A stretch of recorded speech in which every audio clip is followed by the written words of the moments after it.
Hello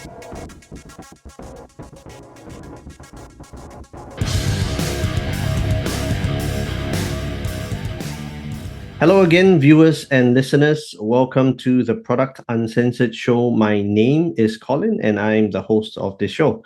First off, let me apologize because it has taken me quite a while to actually come up with a new episode. This year has been a really interesting and a challenging year all at the same time. But hopefully, the guest and the topics that I will cover today will make up for it, right? So some introduction stuff that we need to begin. If you've heard this all before, feel free to just forward it, right? But number one, if you are listening via podcast and you're wondering, hey, is there a video version of this? The answer is yes. We have all our video recordings on YouTube. And of course, while you are there, you know the drill, right? You watch the video, you click on the subscribe button, and then you click on the bell notification icon. And if you're watching the video, hey, we also have podcasts. We are available on all major podcasting platforms. And of course, while you're there, you don't forget to click follow lah. Right. And finally, if you want to support this show, purely voluntary, there will be a link in the description below where you can support the show for the price of a coffee. Okay, I think that's it. That's all I needed to do, right? Yes, we are ready to introduce our guest for today's show. Our guest for today has been around the tech block, especially in the Southeast Asia region. He's been a chief product officer, he's been a chief technology officer, and he's currently the co-founder of a tech startup called Cybersecurity. He's none other than Pramodh Rai. Welcome to the show, Pramodh. Thanks for having me, Colin. Yes, it is great to finally be able to get this episode on the road. And actually, before we start, right, I wanted to give a shout out to Swati. So Swati actually recommended Pramodh as a guest for the show. And if you guys are wondering why does this name sound so familiar, so Swati Rai was actually a guest from episode 28. Yeah, so do check her out as well. Sorry, Pramodh, I had to steal some thunder from you for a bit. But yes, thank you for coming on the show. Wow, you've had 20. How many episodes have you had so far? This is episode 38, actually. We're recording episode 38. Oh, nice. So are you like the Joe Rogan of Southeast Asia? I try to do the long form, but I don't think I'm Joe Rogan by any stretch of the imagination, because if I was, I would be I'll be a very rich man. So unfortunately, the answer is no. We're missing some elements here. Yes, we are. Yes, we are indeed. Yes. Well, feel free to get a joint if you want to. So I can't in Singapore. Oh yes, no chance. That is true. Actually, maybe before we start, Pramodh, maybe you can give us the elevator pitch of who Pramodh Rai is. Okay. I would say that I am somebody who really enjoys building teams, companies, and products. That's what I've dedicated my career to in the past 10 years or so. And what we're doing now with Cybersecurity is the latest manifestation of that. So that's who we are, who I am as well in a nutshell. So Pramodh, I noticed that you've been, you spent pretty much all of your career in Singapore as well, right? So maybe you can also let us know, like, what's the current state of Singapore at the moment from a tech/startup perspective, right? I mean, the year has started quite rockily, right? A lot of big startups are sort of laying people off, downsizing. Some startups are pushing people back to the office. What's the temperature like in Singapore at the moment? I feel that I think there's a lot of truth to what you are saying. This is very, very true. All of this is happening, but I feel that I'm living in a bubble, because in the early stage scene, things are very lively. There's a lot of vibrancy in the early stage scene. I do have some of my friends who are working in mid-stage, late-stage companies, some of whom are working in larger companies. Some of my peers have unfortunately gotten impacted as well. And our heart really just goes out to them. But very quickly, because these are folks who are talented with good skills, they have bounced back in no time, almost no time. Like one moment I hear, hey man, this is happening in my life. Within 2 weeks, somebody is starting a company, somebody is joining the government, somebody is joining another startup, or so on, right? So I feel that the ecosystem here has definitely become far more mature in 2023 than it was in 2012 when I graduated from school. So, in the past 11 years, it's quite easy for people to do interesting work. And one thing that is very consistent and common across all groups, everybody is talking about AI. So there's a lot of interesting work that's happening. Yeah, so the interesting thing about AI, right? I was just reading this article the other day, is somebody wrote an article, say goodbye to the metaverse, right? So, while AI has been the rage, the metaverse, yeah, doesn't seem to have caught on as well, right? The whole virtual reality scene, I think, has kind of dropped off a little bit, but AI still stays strong. And I think ChatGPT has really, been a catalyst for that as well, right? Suddenly there's this renewed, it's not just interest, right? There's this renewed intensity about AI, right? Yes, that's 100% true. The last I remember AI being a big thing was my professor telling me this in school. This was 2010 or 11. He was saying in the 1980s AI was a big thing. So there's a lot of work that's been happening in the background, and suddenly all of it is coming to the foreground, which is overwhelming for a lot of us. Uh, and interestingly, this professor was from University of Miami when I was doing an exchange there for 6 months. A couple of things I remember from that exchange. This is one of the more interesting ones as well. So it is an area which is blossoming rapidly, and everybody, it's interesting because the waves that we are going through, right? Before the AI wave, there was a crypto and blockchain wave, and I believe that's going to make a strong comeback as well. Then before that, there was something social media. Before that, there was something which is mobile phones and so on and so forth, right? You can just look at the hype cycle.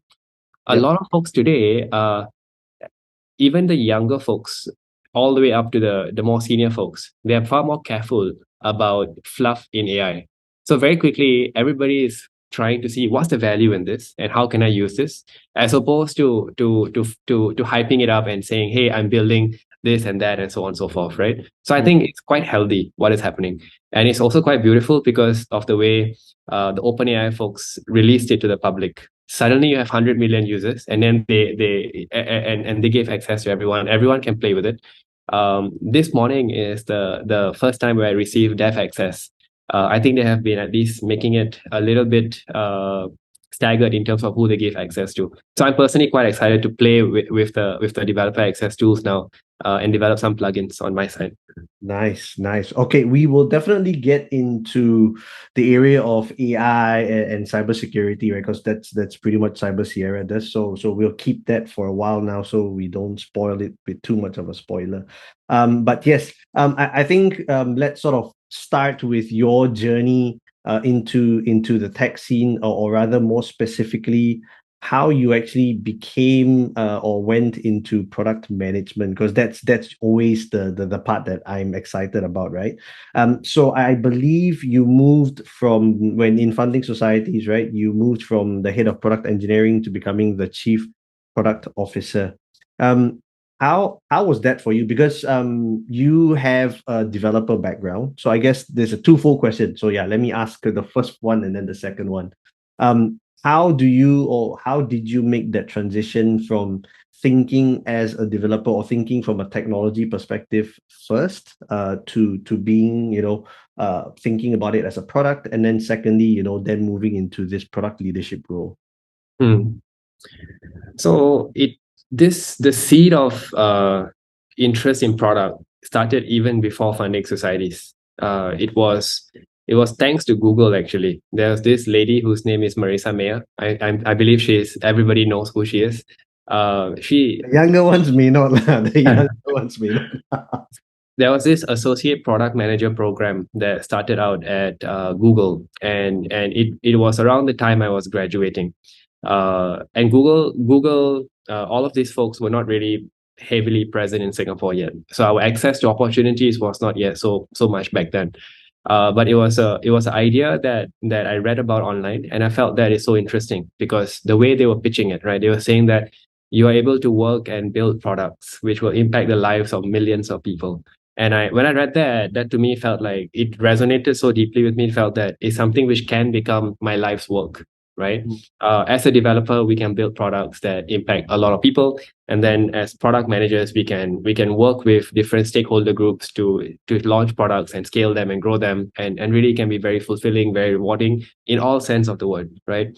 But at the time when I was graduating, I came to learn through interviews. I actually interviewed at Google, and I didn't pass that interview. So I interviewed for the associate product manager program at Mm. Google, and they were very nice folks. The first interview was with somebody in New York, and then after that, they flew me down to Sydney. I went through 5 hours of interview. I thought things were trending well, but unfortunately, I realized maybe the bar was I wasn't meeting the bar then, and that first sort of feedback that came my way, it really triggered my interest even more. I started to go even deeper into it because I felt like, okay, I have some competencies building, Mm. but how can I understand products better? Because this thing here, product management, in the next decade, 2, 3 decades, there's so many digital products that are going to come our way that if I don't spend time learning it, I'll be missing out on a very key aspect of a rewarding and fulfilling career, right? Mm. So I got even deeper into it. I started studying about it very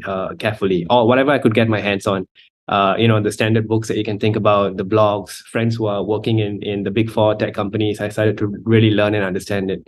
And so the seed for being a product person started even before funding societies.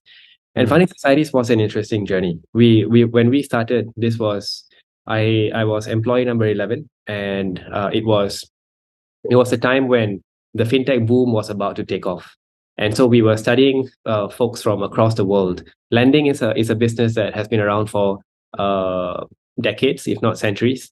Now you're applying a technology aspect to it and then seeing how you can scale the work even more. And specifically for us at funding societies, what we have been and are still doing is serving that segment in the middle. If you think of bell curve, the first bell curve, you have 3 to 5% interest rates. The banks take the cream of the crop. They serve the best SMEs, the most creditworthy SMEs. Then Yes. on the other side, you have far higher interest rates because SMEs are a lot riskier.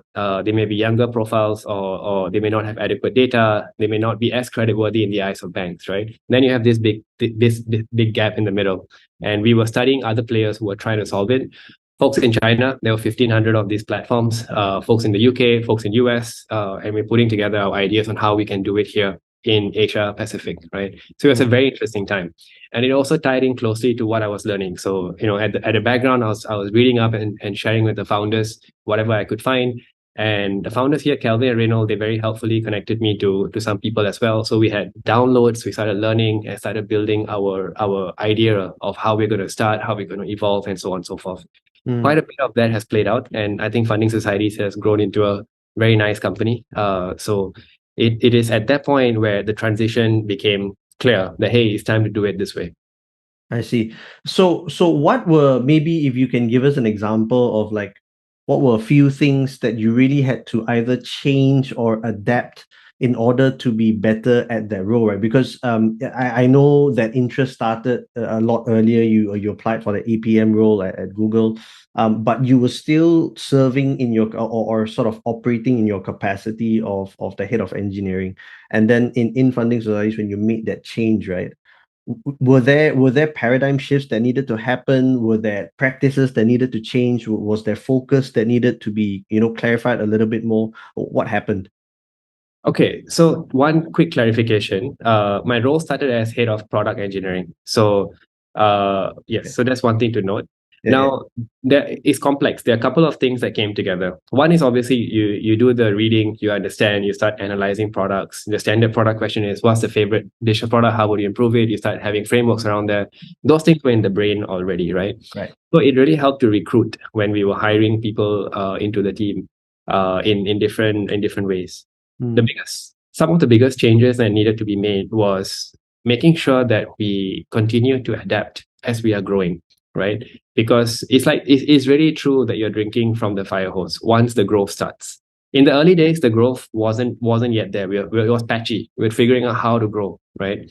And my role specifically was building out, let's say, helping to build out the tech stack, helping to build out the website, the backend, working with the tech team and building out the tech team, right? So in the end, we ended up calling it product data, mobile security, and QA, right? Yeah. Then as we raised our Series A, we had a good person whose name is Mao, who joined us as a CTO. So partnering with him. And the good thing about Mao is that he has some product sense as well. I think some is an understatement. He's pretty good at what he does. So we were able to partner with each other and start learning from each other. So creating that environment where what I know and I understand or don't understand can be complemented by what you know and understand and don't understand, and we can be very open about it because we're working in the trenches 14, 15, 16 hours a day. That became a beautiful environment, and in which we could learn from each other, including the founders, including the founding team. We had a lot of people who joined us from financial institutions who were in the credit team. So learning from them how underwriting happens, and then thinking of how we can design products to enable underwriting. There were some things that we did okay, and then there's some things we did well, and some things we didn't do well. And then figuring out how to scale the things that we did okay and doing well, the things you're not doing well, how do I iterate on that? There's a lot of discussions because mindsets, cultures, ecosystems, because we all come from different backgrounds, all of that starts to meld into one company, right? Which is Funding Societies Modalku. Funding societies in Singapore and Malaysia back then, and called Modalku in Indonesia. So understanding that there is it's very important for us to build for the Indonesian market, and it has to be local, and it has to appeal to the Indonesian population. All of that needed to come together, right? And that is very challenging. It's not easy. So we spent a ton of time working on ironing those things out, and then setting up for growth as we executed. Okay. I'm gonna keep asking questions, but I think some of the questions I'm asking doesn't just relate to funding societies, right? It could even apply to Cyber Sierra, but I'm very interested to sort of go down this rabbit hole a little bit. Because you were talking about how funding societies, you were in Singapore, I think you said Malaysia, and then Modalku was in Indonesia. So essentially, this was a regional product, right? From day one, yes. From day one. And the challenge of always building regional products, especially in Southeast Asia, is the fact that all the countries are very niche, right? For example, Singapore is almost akin to like your first world country where language is, mainly predominantly English. The segment of the users tend to be slightly more affluent, so therefore, they have better access to technology. Malaysia kind of sits in the middle, and then Indonesia tends to be very fragmented, right? So the question here is, how do you build a good product as a regional platform? That is such a good question. That is a great question. How do you build a good product as a regional platform? You have to look at the big boys now in that. Look at Gojek, look at Grab, right? I think they have shown a great example. And if you look at who Grab and Gojek learn from, it is our Chinese counterparts, the super app, right? They have this concept. So it's difficult to answer that in a simple way. It goes a lot into developing local understanding, being clear about our specs that we write, from our design specs, product specs, tech specs, interfacing with our counterparts in different teams. It's a design is central in that, right? And I think all of us didn't get it right in the early days. We actually evolved to try and get it right. And maybe, Colin, I'm not sure if you have looked at our website and our apps. I'm not sure what you think of them. But one thing I can say for sure is that right now it's a far more refined version than it was back then. Back then it was a little bit early, right? In the sense, we were trying to fundraise, we were trying to build a team, and we were building the products. So the early version of the products that we shipped, they were not the best in their look and feel, right? They may not have been the best even in terms of their functionalities. But the beautiful thing about software is that if you organize yourself into sprints and you do 2-week sprints, in 1 year you have 26 opportunities to improve, right? And Funding Societies Modalku, at least I can say for a fact, the entire team is very dedicated to improving all those 26 times and even more. So it was a journey, right? But if you were to start a product today, let's say you're starting a product today for the region, there's established playbooks now that you can tap into. It's far more straightforward today than it is in terms of designing software products, right? Starting a business for the region is still complicated because it's a fragmented market. There are local tastes, local nuances, local regulations we need to comply with. All those things will definitely make sure that you have an interesting time starting a business. But in terms of tech, designing tech products, I think now there are playbooks around this. So I guess for me, where I'm interested to sort of push this is, right, you're right, there are playbooks, and they'll tell you how to do it, right? But I guess from your experience as a person who's been in the trenches doing it, either from a looking back, wishing what you would have done differently, or what taking stock from what went well, what were maybe a few things that you feel really put you guys on the front foot? Like, was it focusing on trying to launch all together, or you try to find your niche in one market, and then after that you build out the feature base, or the feature set to scale? Did you make sure that translation was front and foremost? Like, yeah, throw some meat around there, around what were the interesting things that happened trying to build this regional product. So one thing to be clear, as the time when I was in funding societies, 2015 to 2019, Yeah. we're very clear that we are tech, and we are enablers of the business. We're not drivers of the business. So Okay. it was business that was clear. Okay, we're going to be in this market. We need to comply with this set of regulations and have this kind of timelines, which made it very clear for the tech team to start getting prepared and launching in that market. From what I recall, it was Singapore, Indonesia, then Malaysia, and then we started seeding the other markets over time as well. Mm-hmm. So I think launching in multiple markets at one shot is possible if you're a pure play digital company. It's very much possible. I've seen my friends do it, and we discuss a lot at the back. We actually interface a lot at the back, right? Because Singapore is like a place where a lot of folks congregate and have discussions. So, but if you're running a business where you're an enabler, right, then it's very important to tune into the regulations first, then tune into the local language requirements, and then start building out the experience from there. If I were to sequence it, I'll sequence it this way. But having said that, things become very messy when you're actually executing. I mean, we can talk like this. We are in a very beautiful environment, right? But when you, let's say, go on a day-to-day basis, things are a lot messier. And then we have to apply a prioritization framework, be very clear what our priorities are, get stakeholder buy-in, internal and external, and then make sure that we get things done on time, in budget, within schedule. All of these are not easy, but it's very much possible.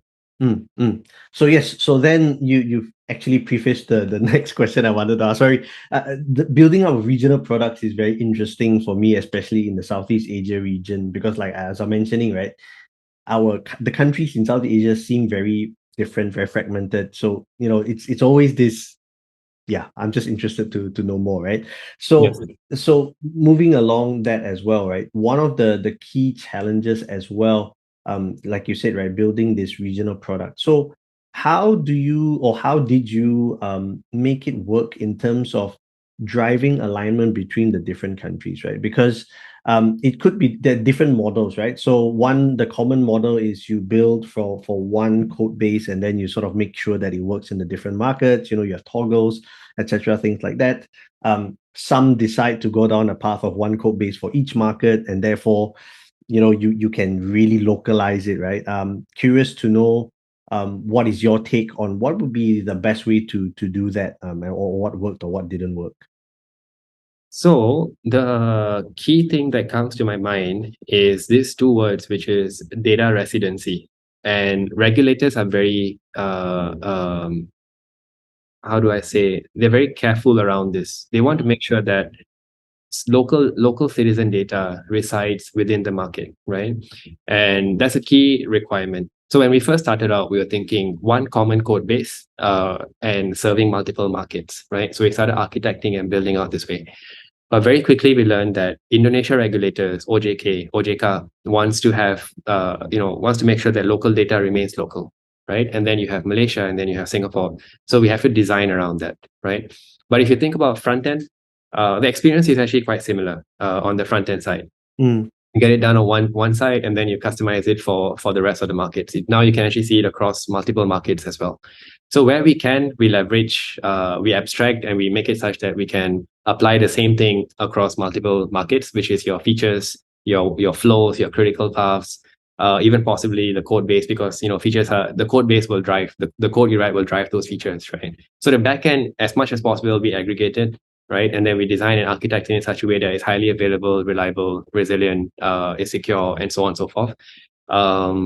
There were discussions around the architecture types, but that's not really so relevant to multiple markets versus single markets, right? But essentially, where we can, we leverage the abstract. We abstract it, and then we make it such that a single piece of work can be leveraged across multiple markets. Because it saves time. You don't have to hire up so much. You don't have to maintain it so much as well.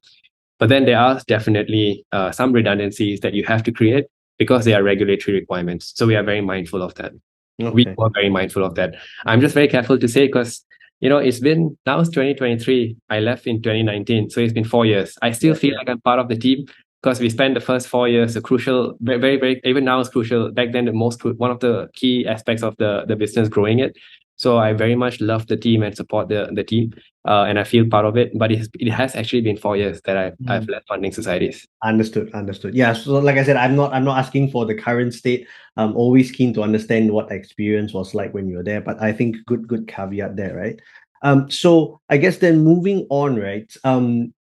Because you've had what sounds like a really successful time, in funding societies, and then went to Hamlet and things like that. What was the catalyst for you to decide to start Cyber Sierra? Oh, that's a great question. And I have to answer one question before. So I don't feel that I had a very successful time at all, actually, because if you were to take me and you take us as maybe product people in this part of the world, and you compare us to our Western counterparts who are building and shipping products where they actually impact millions of people or businesses globally, right? We are like uh we are like we are playing small, is what I feel, right? We haven't achieved that scale. We haven't yet achieved the kind of impact that we dreamt of, or at least personally I dreamt of when I was starting, right? So I feel that, I guess, success is relative. Even in funding societies, as we were growing, we got to a stage where we realized that we need to make sure that we have right size talent for the right roles, right? And then we made those changes and set up the business for the next phase, right? And the idea for Cyber Sierra started back in funding societies in Modalku. Because when we grow a business, I'm sure you know this as well, and every product person, every day you get ideas for starting a new business, right? Then you start testing it against the market, you start thinking, you discuss with friends. The idea for Cyber Sierra, a good chunk of it came because we're dealing with a data breach at funding societies. One of our engineers shipped an API that wasn't authenticated, and it led to a breach overall. It was a very small breach, and we fixed it, we closed it, and then we reported this to Personal Data Protection Commission in Singapore. And it became an investigation in which we had to liaise with regulatory bodies, we had to liaise with lawyers, we had to liaise PR agencies.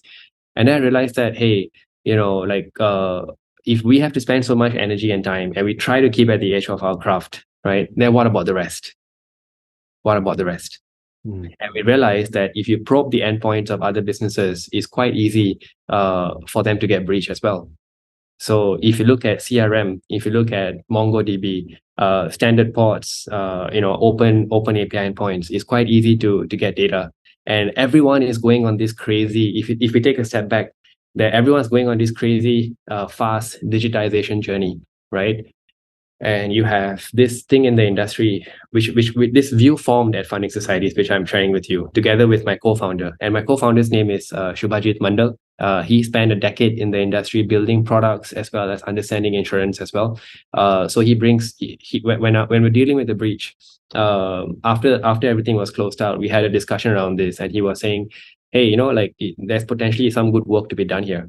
And then we started digging deeper and deeper. So when everyone is crazily digitizing, right, you have this group of people who are in the company who are very focused on go-to-market. Because the faster you can go to market, the more competitive edge and advantages you build for yourself, right? That's one big aspect. Okay, yep. And therefore, security is actually a secondary concern. And now you have a situation in the industry globally, not just in Asia, where you have people who are going to market, and then there are people who are securing the stuff that the first group shipped. So basically, the more you code, the more you ship, the greater your surface area for attack, right? And that goes to the root of our education as well. When we are taught to build, when we go through our computer science curriculums, at least back then, cybersecurity wasn't a big focus. We're learning how to build, man, that's tough enough. To build is tough enough, right? You got to get your databases right, your networks right, you got to get cloud, you got to understand front end, you have to understand interfacing with designers, so on and so forth, right? So security wasn't yet a big focus until a lot of people started getting hacked at scale. And you have, if you look at the other side, you have people as young as teenagers who are sitting in their parents' home, writing away and breaching companies. Then you have nation states, which are very organized with rank officials who are, very targeted in their tools, tactics, and procedures to hack companies, right? So if you realize, it's like no chance, right? You definitely sooner or later will get some kind of attack, right? Whether it's through your own situation or whether it's through somebody targeting you clearly. And so the idea for Cyber Sierra was born because we realized that it is very difficult to change education systems. It's very difficult to change the mindset in companies because everybody is focused on going to market. So we should start becoming part of the solution and build something where you can incorporate your security as part of your thought process. That's something we started discussing quite a bit. So when you write your design spec, when you write your product spec, when you write your engineering spec, there has to be an aspect to it which talks about compliance and regulation and equally security. So you design your APIs to be secure, you design your databases to be secure, you design your architecture to be secure, so you reduce the likelihood of getting breached. And that was one of my biggest learning lessons at funding societies. And the breach closed out. There was, the report is publicly available. Funding societies handled it very well. We recovered, and I think everybody learned and grew in the process, right? And very thankful for the ecosystem to enable this. Understanding investors really understood, and they gave us space to make this work. Regulators also were very understanding. They asked all the deep questions, and then they told us how to get things into shape. It was massive learning for us on the job. It's part of like drinking from the fire hose, right? So it became part of the playbook that I took with me to Hmlet. So when we started at Hmlet, when I introduced the specs into Hmlet, I already had compliance, regulation, cybersecurity as part of the specs in the software development lifecycle. So we had, at that time when I was there, we had about 6 attempts to breach our systems. 6. Wow. Right? So, and thankfully we were okay. Now, if you think about it, if we ask ourselves, how do you know if you have been breached? How do you know? Only a handful of people in the world can answer this now. Yeah. So this is a problem that we think is so big that it makes sense for us to do some interesting work. The final part I'll add is insurance, specifically the cyber insurance line. It used to be profitable until COVID. And even before COVID, it was getting into a tight spot because the amount of attacks were getting higher and higher. And companies that were seeking payouts also started to grow. Yeah. And so insurers started to increase the premium. So it became very expensive and a challenging line for insurers as a business to work on. So this is thanks to the discussions that Shubhajit and I had. He shared with me so much of this knowledge. And I realized that in most companies, you have folks that focus on cybersecurity and then somebody who focus on insurance, right? It's 2 separate companies, and the DNA is very different.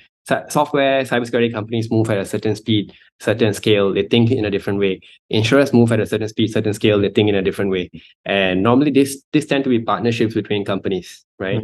These partnerships tend to be quite brittle, from what I see in the market. So we thought there's a space where we bring insurance and product building folks together at the founding team level and start building a product which keeps in mind insurance requirements as well as compliance requirements from day 0, right?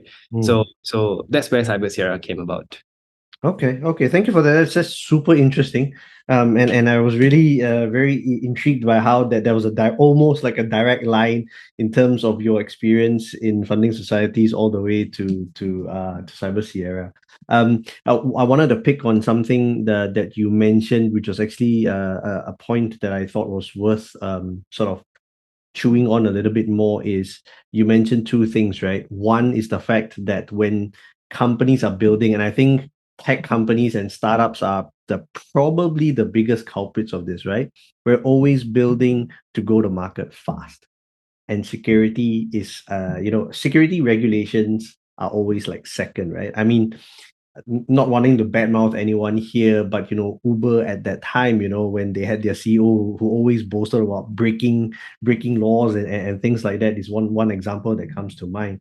So I guess question to you, Pramod, is because you've been on one side of the fence where you were in a company that raised a Series A. You're trying to scale. You're trying to get to that point where you're big enough. You're profitable enough. You've got enough revenues, etc., etc.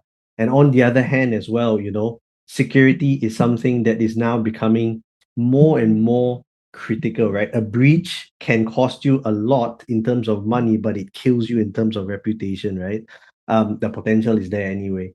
And so in the sort of ethos of break stuff, build stuff fast, break stuff, and then having security on the other hand, how would you advise anyone, and I'm going to come more specifically from the lens of someone in the product space. So if let's say I'm a product manager, I have a product team, or I'm in the development space, how do we marry that? Do we sacrifice speed?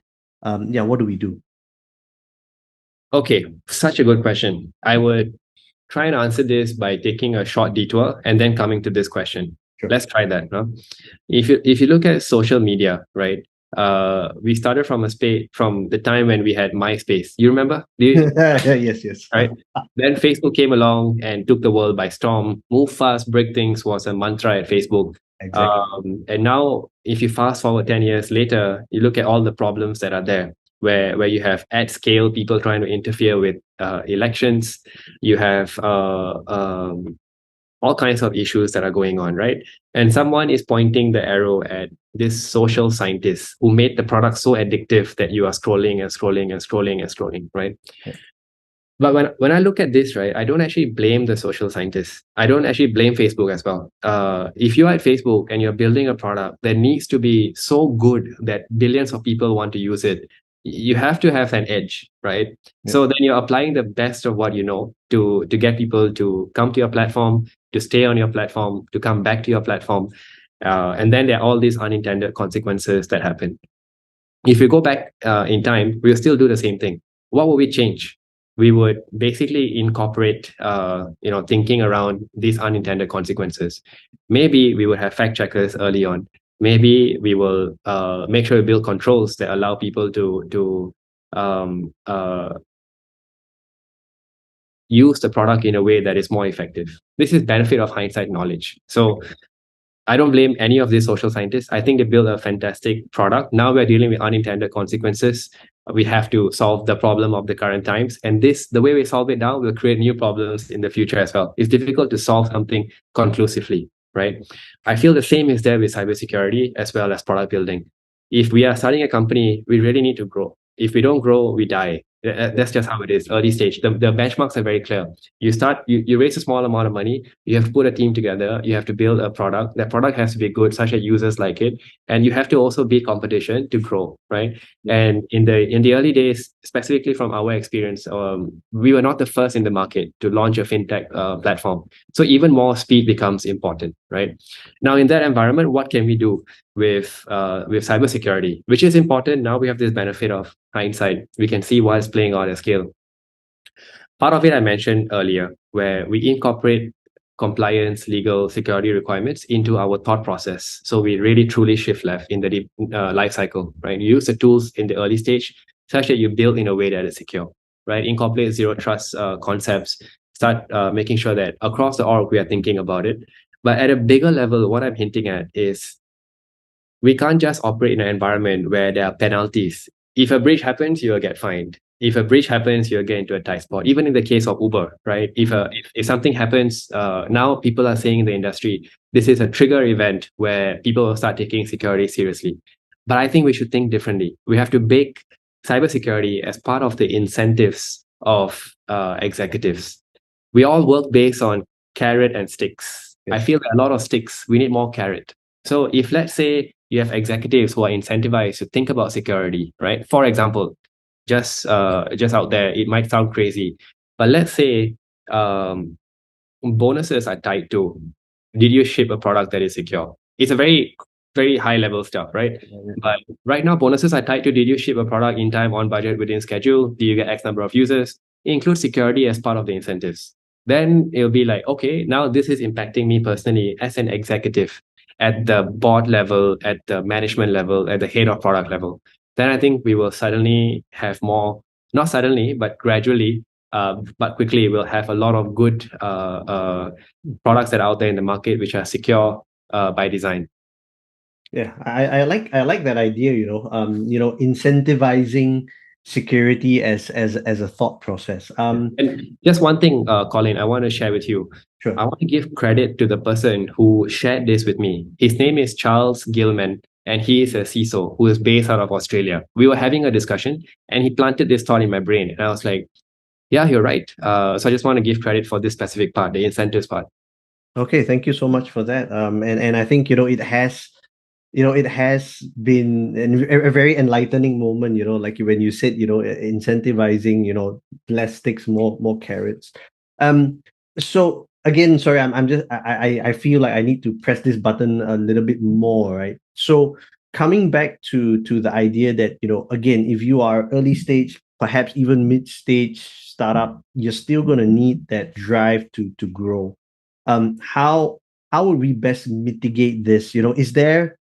Are there, certain things that we can do first, and then making sure, like you said, I think thinking about security as part of the design, I think is great. But assuming that's going to impact time to market as well, which again continues to be this issue of, non-first players and early stage startups. Are there certain things that teams can look at, think about, and then as you scale, then think about more holistic designs or architectures that sort of help in that area? Is there anything that you can expand upon?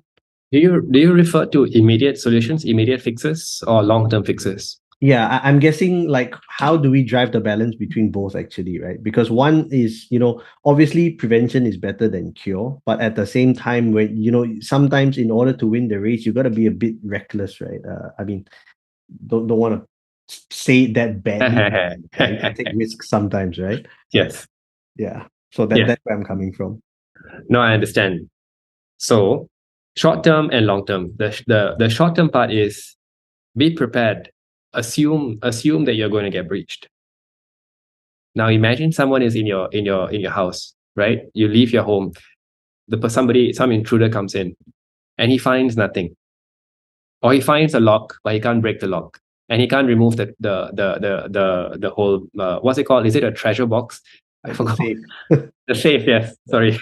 All right, all right. Treasure box, right? So imagine that he can't move it and he can't unlock it. Assume breach. Design with a mindset that, hey, we are going to get breached. So you encrypt your data, you encrypt your endpoints.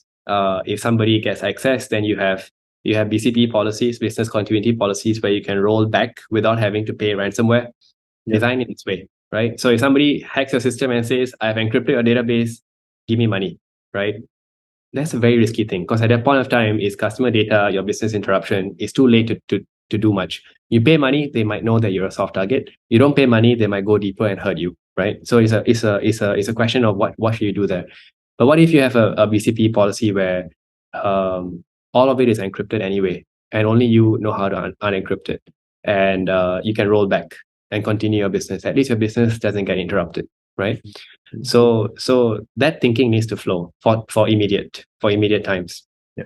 Okay. For the long-term fix, right now what's happening is education has evolved in such a way that cybersecurity is at least being offered as electives in computer science curriculums globally.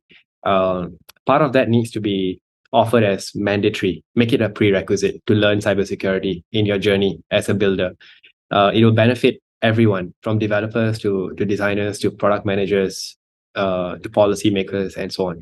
And even better, if, let's say, you don't need to take a separate module for cybersecurity. Cybersecurity is baked into the subjects that you're studying. So we study CS 101, right? You have to learn, you have to write loops, you have to create classes, programs, all of these things. Let's include cybersecurity in there. You have to do databases. Let's include cybersecurity in there. Then you have to do programming languages. Let's include cyber in that. So once cyber becomes part of your DNA, then you have the folks that come into the market, they start thinking with cyber first, or at least cyber. There's a lot of this first thing that goes on. So I will refrain from saying that, but at least they have cyber as part of their thought process. That's a longer term fix. The immediate fix is just imagine if you got hacked today, what will you do? and build all the defenses around it. And this goes into a very long discussion, which may take companies like more than a year to implement. So, but if I were to distill it down to one thought or one question, that would be that question. Okay, thank you so much. That's really enlightening. So I think just putting it out there for those who are listening to those who are watching, right? Especially I know this show tends to get more product folks. I think that's always the tight line that we got to walk. Making sure that we are still fast, but making sure that you're not totally compromised. Because I think as what Pramod said, right? If it comes to a point where you cannot function, you've literally got yourself in such a catch-22 situation. I think that's already too late. So great points, Pramod. Thank you so much for that. So I wanted to sort of shift gears a little bit. Still talking about Cyber Sierra, but more from a founder's perspective, right? Because Cyber Sierra, you're now the co-founder, so obviously your role is a lot different from your previous roles. And so my question for you is, having been someone on the product side of things, now being the CEO, right?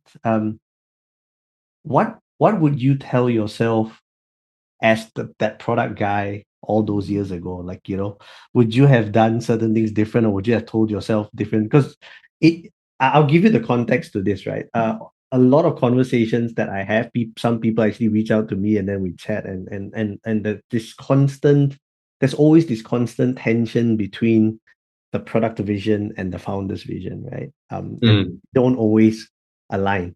And so the questions are always, how do I get my CEO to see it my way, et cetera, or, why is this important? Why, like, for example, this whole hustle versus being product driven, sales driven, blah, blah, blah. So now that you are a founder, CEO, would you do anything differently? Like, would you tell yourself back then, like, hey, things are different, shoes on the other foot? Is there any pearls or wisdom that you would sort of put around this? Yeah, I don't know pearls of wisdom, Colin. What I do know is, years of pain that I can share, that I can distill into, if to avoid going through years of pain that some of us have gone through. There are two things I would say. The first is, I don't feel any differently now than I felt when I was in funding societies. I would say funding societies was a transformational journey, and I hope more of us experience it. Hmlet was also a transformational journey for a different reason. And Cyber Sierra is also a transformational journey. But one thing that's consistent is the mindset. The mindset that I have is a founder's mindset. There's a part about my history, which we didn't discuss, which is before funding societies, I had started another company as well. It's called Jugnu, which was a non-profit to help students in India revise English. Okay. And it was there where I learned of this term called founder's mindset. And I'm so thankful I had that, because I took it with me into the next series of, and I realized that actually people talk about it and they gave language to this. Because in Jugnu, I didn't know it's called founder's mindset. What I do know is take ownership. If something is wrong, try to fix it. If you feel about it passionately, express it. And then you still have to work as a team, because if you want to go far, you have to work together. If you want to go fast, then go alone. I think that's an African proverb, right? Yes. So that mindset has not changed. Thankfully, it's just become stronger and deeper and deeper and deeper. And when we try to recruit people in the early days of our business at Cyber Sierra, we're also a young business. We look for founders' mindset. We look for somebody who takes ownership, who's not afraid to be wrong, who's afraid to be clear, and doesn't try to sit on the fence. Will analyze, will understand, and say, hey, this is what I believe, and I'm ready to be accountable for it. That is beautiful. When a group of people like that come together, I think we will all create magic. And product leaders have to have a founder's mindset. That's super, super important. In which case, now you set up for disagreements with the CEO or the founder, and maybe other senior business leaders as the business gets bigger and bigger, right? Second part here is we have to express ourselves, but it has to be clear who owns the decision, who's going to get held accountable for it, right? A lot of times, if we say, I really personally believe in this, but if things go wrong, I don't want to be accountable for it, that's a risky area to be, a risky place to be. Right? Because the founder in any business is trying to keep the lights on, trying to grow the business, trying to achieve a lot of things at one time. And they have parceled out a part of the risk area or part of responsibility, which is product, to us as a product person, and he or she is relying on us to give good quality input, right? Yep. Now, a prudent founder or a CEO will likely triangulate whatever input he or she is getting. And we shouldn't interpret that as, you don't trust me. We shouldn't think of it that way. We should say, here is where we are. This is how we think about it. And this is our recommendation, right? If I am in charge and I'm running it, right, I'm okay to be held accountable for these reasons. But if somebody else is running it, then we give our best input and we align as a team and then we execute. And once we align, if let's say something is against our belief, right, then we don't try to, we basically fully support the decision, and we don't try to say future, I told you so. That's very painful to hear, because and if you stretch the relationship across a long enough timeline, there'll be many such opportunities. And so people need to feel that what this person is saying, he or she is expressing his or her point of view, is going to agree or disagree. But once we decide, we'll fully support and turn around and in retrospective, find ways to improve and keep on improving. That is psychological safety, in my opinion, right? Yep. And that's very important in a team, whether it's product leaders, engineering leaders, design folks, and so on and so forth. If we have that, then I think we'll overcome most challenges. Okay. Yeah. Thank you for that. Psychological safety, very downplayed, especially I think this part of the world, we haven't really, embraced it fully, but I agree with you, right? Psychological safety, so critical. Then I think moving on, right, in the part of cybersecurity as well. Right now, this is where I'm going to come back to I think where we started off, something interesting that you said around the whole of AI and things like that, right? It's becoming, it's both a boon and also a burden, right? Because AI has really, like, like the example they were talking about, ChatGPT is great and all that. But at the same time, there are different kinds of AI that is also not exactly helpful in this case, where forgery, deep fakes, and things like these are all coming to the fore. What would be your advice on how to sort of tackle or think or protect, be proactive about things like this? So this is a classic cat and mouse game, Colin. And with any new technology, normally it is the threat actors, the hackers, the criminals who will be the first to adopt it. I feel that's what I've observed.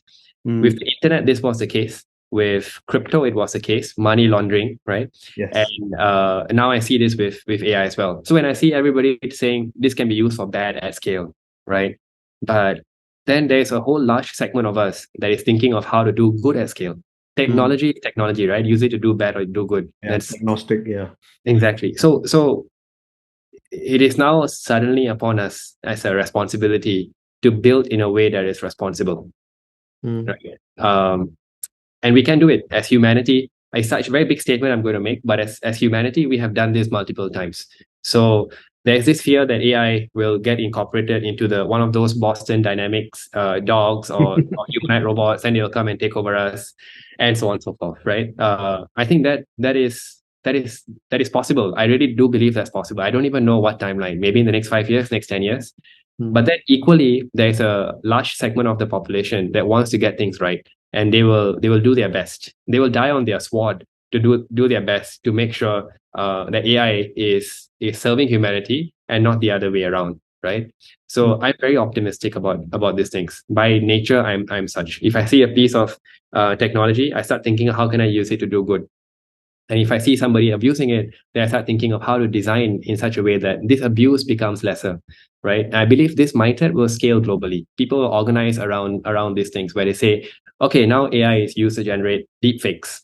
So what's the solution for this? You have to do watermarking. You have to look at metadata. You have to solve it. It's a problem to be solved now. And we love solving problems because they are rewarding, they are meaningful. It's what drives us forward as well. So we have to make sure that we incentivize the good so that it overcomes those who are incentivized to do bad, sounds like. In a way, but I think we don't even need to incentivize now, because people will start seeing the value, and they will start seeing the dangers, and they will start acting. Masses may take time to act, but the the few folks will self-organize. You can see this, right? At scale, it's already people are calling for responsible AI. Yeah. They're trying to hold companies accountable. The race is on, is hot, but everybody is finding an angle to hold somebody accountable and pin them down if they're doing something wrong. So it's like it's by itself. It's a beautiful thing that's playing. But if you and I do nothing and fast forward 10 years, what do you think will happen? Apocalypse, or the world continues? Yeah. We have a way of bouncing back, which is nature, right? Which is beautiful. Yep. Okay. All right. Probably some of my last few questions, right? Again, I'm asking it from the perspective of you now being the co-founder of your own company. What at what point do you think is it good to start thinking about having? Oh, sorry. My thoughts are a little bit messy now. Let me try and rephrase this. As an early stage startup, at what point should a product function be established in a tech company? So I guess let me make it more personal for you, right? Let's say for Cyber Sierra, at what point do you think you would want to consider having a product management function, and why would that be the case? It's from day zero. We have a product management function from day zero. The question is, who runs product? Yes, sorry. Yes, that was my question. Yeah, correct. Because day zero is definitely the founder who's doing it, the early stage. But yeah, so let me rephrase my question. At what point does that baton pass from the founder to someone who's a dedicated product role? Yeah, that would be a more accurate question. That's a very good question. And it is not milestone based. It is when you have enough activity in the business where we are forced to specialize, then you specialize based on your skills. So for some of us, we'll need to hire in product leaders. For some of us, we'll need to hire in other skill sets while we double down on product.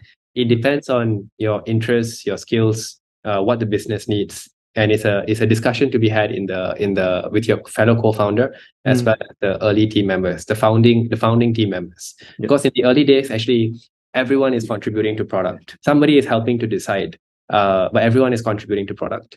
And if we do it right, then as we scale, everyone can continue to contribute to product and they feel a sense of ownership, but they're also clear who's going to be making a decision.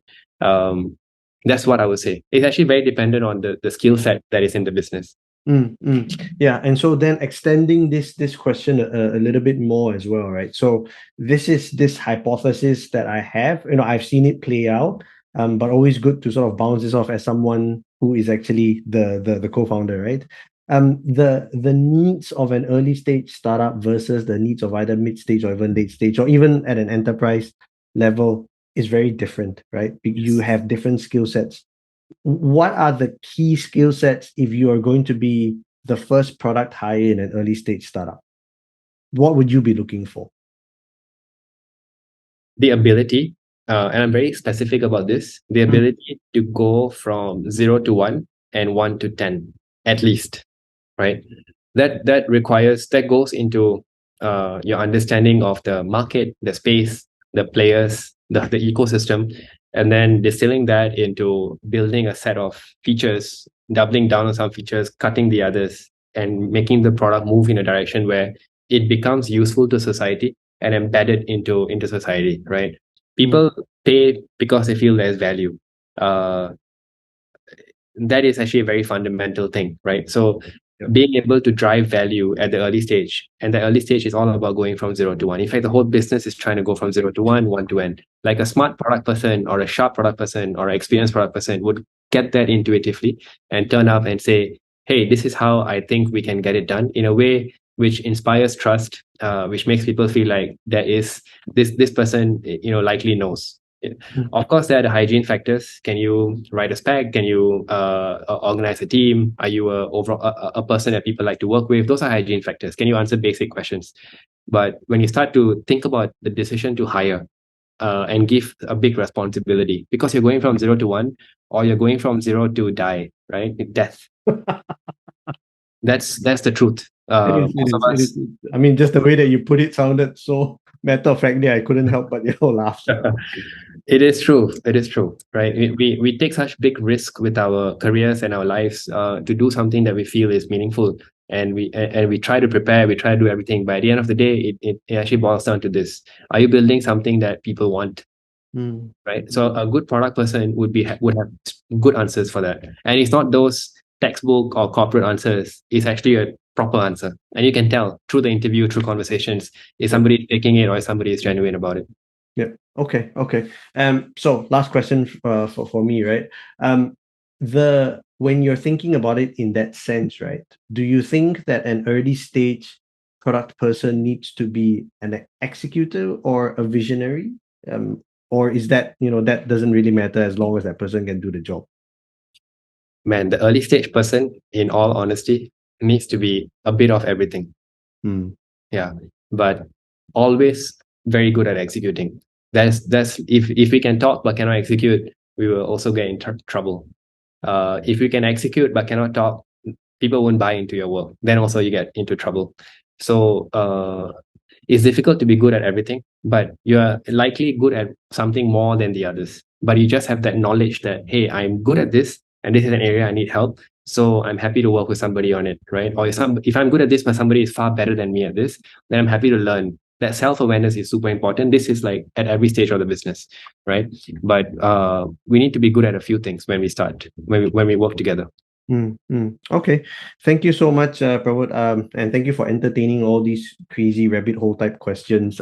It's been a really, really good conversation. I wanted to close out. Actually, I lied. I said that was my last question. I actually have one more question for you, which is, do you have any thoughts or, anything that you want to leave with our viewers or listeners before we sign off today?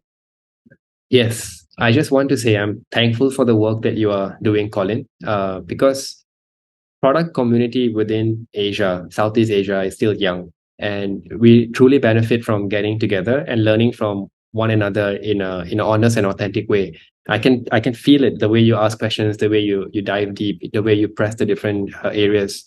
Um, it is good. Thank you for doing this. I really appreciate it. And I hope that more of us galvanize together and we start becoming a strong force for good in this region itself. Because we always hear that the best product managers are from country X or from country Y. I would love for a day to happen where we start feeling like, hey, the best product managers are in Southeast Asia. It's a long shot, but I think your work contributes to that. So thanks for doing this. Wow, thank you so much. That's super high praise. So thanks everyone. That was Pramodh Rai, who is the co-founder of Cyber Sierra. On the show, and I hope that everyone has a great week ahead, and we'll see you at the next episode. Thank you so much, and bye bye.